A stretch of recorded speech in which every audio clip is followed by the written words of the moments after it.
ሰላም ጤና ይስጥልኝ ውድ የዩቲዩብ ቻናል ቤተሰቦች፣ የሰዓቱን ሰበር መረጃዎች ይዤላችሁ ቀርቤያለሁ። ከዜናዎቹ ጋር እስከ ፍጻሜው አብራችሁን ቆዩ። ነገ በአዲስ አበባ ለሚካሄደው ሰላማዊ ሰልፍ ወደ መስቀል አደባባይ የሚወስዱ መንገዶች ለተሽከርካሪ ዝግ እንደሚሆኑ ፖሊስ አስታወቀ። ነገ ሐምሌ 11 ቀን 2018 ዓ.ም በአዲስ አበባ መስቀል አደባባይ የሚካሄደውን ሰላማዊ ሰልፍ አስመልክቶ ሰልፉ ተጀምሮ እስከሚጠናቀቅ ድረስ ወደ ስፍራው የሚወስዱ ዋና ዋና መንገዶች ለተሽከርካሪ ዝግ እንደሚሆኑ የአዲስ አበባ ፖሊስ ዋና ጠቅላይ መምሪያ አስታወቀ። ሰልፉ በትግራይ ክልል እየተባባሰ የመጣውን ቀውስ ለመቃወምና ለማስቆም እንዲሁም ለፌዴራል መንግስትና ለዓለም አቀፍ ማህበረሰብ ድምጽን ለማሰማት የታለመ ሲሆን አፈሳ ይቁም ሰላም ይስፈን በሚል መሪ ቃል ከጧቱ 12 ሰዓት ጀምሮ በመስቀል አደባባይ ይካሄዳል። ከዛሬ ሐምሌ 10 ቀን ጀምሮ በመስቀል አደባባይና በዙሪያው ባሉ መንገዶች ከምሽቱ 12 ሰዓት ጀምሮ ለተሽከርካሪ ለአጭርም ሆነ ለረጅም ሰዓት ማቆም የተከለከለ መሆኑን የአዲስ አበባ ፖሊስ ዋና ጠቅላይ መምሪያ አስታውቋል። የትግራይ ዲሞክራሲያዊ ስምረት ፓርቲ ሊቀመንበር የሆኑት አቶ ጌታቸው ረዳ ነገ በአዲስ አበባ ከተማ በትግራይ ተወላጆች አማካኝነት ለሚካሄደው የተቃውሞ ሰልፍ የድጋፍ ጥሪ አቅርበዋል። አቶ ጌታቸው ረዳ በማህበራዊ ሚዲያ ገጻቸው ባስተላለፉት መልእክት ነገ የሚደረገው ሰልፍ በትግራይ ማህበረሰብ ላይ እየተፈጸመ ያለውን አጠቃላይ በደል የሚቃወም መሆኑን ገልጿል። ሰልፉ በተለይም በዜጎች ላይ የሚፈጸሙ ስርዓቶችንና ድብደባዎችም በትግራይ እናቶች ላይ የሚደርሰውን እንግልት እንዲሁም በሺዎች የሚቆጠሩ ሰዎችን እያፈናቀለ ያለውን ቀጣይ መፈናቀል ለመቃወም ያለመ መሆኑን አስታውቋል። አክለውም የተቃውሞ ሰልፉ በትግራይ ወጣቶች ላይ እየደረሰ ያለውን ሞትና ስደት፣ በህዝቡ ላይ እየቀጠለ ያለውን ሐሳረ መከራና ጦርነት በጽኑ የሚኮንን መሆኑን ጠቅሰው በአጠቃላይ በህዝብ ስቃይ ላይ የራሱን ህልውና ለማረጋገጥ በሚፈልግ ኋላ ቀር ቡድን ላይ የሚደረግ ሰልፍ ነው ብለዋል። ይህ ሰልፍ ህዝባችን ሰላም እንደሚገባው ድምጻችንን የምናሰማበት አጋጣሚ ነው ያሉት አቶ ጌታቸው የትግራይ ህዝብ ህልውናና ሰላም ያሳስበኛል የሚል ወገን ሁሉ ነገ ድምጹን እንዲያሰማ ጥሪያቸውን አስተላልፏል። አሜሪካ በኢራን የኃይልና የኤሌክትሪክ መሰረተ ልማቶች ላይ ወታደራዊ ጥቃት የምትሰነዝር ከሆነ የየመኑ የሁቲ ታጣቂዎች በቀይ ባህር በኩል የሚያልፈውን ዓለም አቀፍ የነዳጅ ማስተላለፊያ መስመር ለመዝጋት ተዋግተው እንዲጠብቁ ቴህራን ጥያቄ ማቅረቧን ሮይተርስ የዜና ወኪል 3 የውስጥ ምንጮችን ዋቢ አድርጎ ዘገበ። ይህ እርምጃ ቀደም ሲል ከተቀሰቀሰው ቀውስ ጋር ተዳምሮ በዓለም አቀፍ የነዳጅና የኃይል አቅርቦት ደህንነት ላይ አዲስና እጅግ ከፍተኛ ስጋት ደቅኗል። ይህ የውሳኔ ሀሳብ በኢስላማዊቷ ሪፐብሊክ ኢራን ከፍተኛ አመራሮች ዘንድ በስፋት ውይይት የተደረገበት ሲሆን መልእክቱም ለሁቲ ታጣቂዎች መተላለፉን ሁለት ከፍተኛ የኢራን ባለስልጣናትና ጉዳዩን በቅርብ የሚያውቁ የቀጠናው ምንጮች በሚስጥር ገልጸዋል። ይሁን እንጂ ይህ ስልታዊ ጥያቄ ለሁቲዎች እንዴት እንደተላለፈና የአሜሪካው ፕሬዝዳንት ዶናልድ ትራምፕ ባለፈው ማክሰኞ በኢራን መሰረተ ልማቶች ላይ ጥቃት ለመሰንዘር ካስጠነቀቁ በኋላ ስለመሆኑ በዝርዝር የተጠቀሰ ነገር የለም።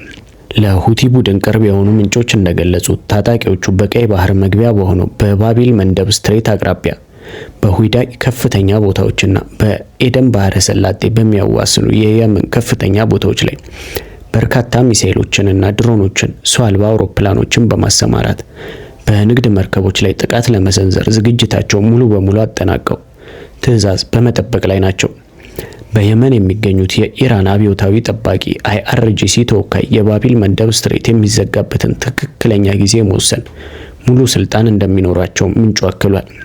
በአሁኑ ወቅት የሆርሙዝ ስትሬት በኢራን ሙሉ በሙሉ ተዘግቶ ባለበት ሁኔታ ሁቲዎች በቀይ ባህር የንግድ መርከቦች ወይም ወደቦች ላይ አዲስ ጥቃት የሚሰነዝሩ ከሆነ የመካከለኛው ምስራቅ ሁለቱ ዋና ዋና የነዳጅ ኤክስፖርት መስመሮች በአንድ ጊዜ እንዲስተጓጎሉ ያደርጋል። ይህ ደግሞ በዓለም አቀፉ የኃይል ቀውስ ላይ እንዲሁም በኢራንና በአሜሪካ መካከል ባለው ሰፊ ግጭት ላይ አዲስና አስፈሪ ግንባር የሚከፍት ይሆናል። የቀጠናው የፖለቲካ ተንታኞች እንደሚሉት ቀይ ባህርን መዝጋት ለሁቲዎች ከባድ አይሆንም።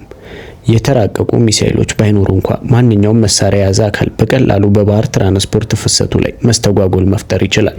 ሳውዲ አረቢያ የሆርሙዝ ስትሬት መዘጋቱን ተከትሎ የነዳጅ አቅርቦቷ እንዳይቋረጥ 70% የሚሆነውን የነዳጅ ኤክስፖርቷን በሀገር ውስጥ የፓይፕላይን መስመር ወደ ቀይ ባህሩ የያምቡ ወደብ አዙራው ትገኛለች።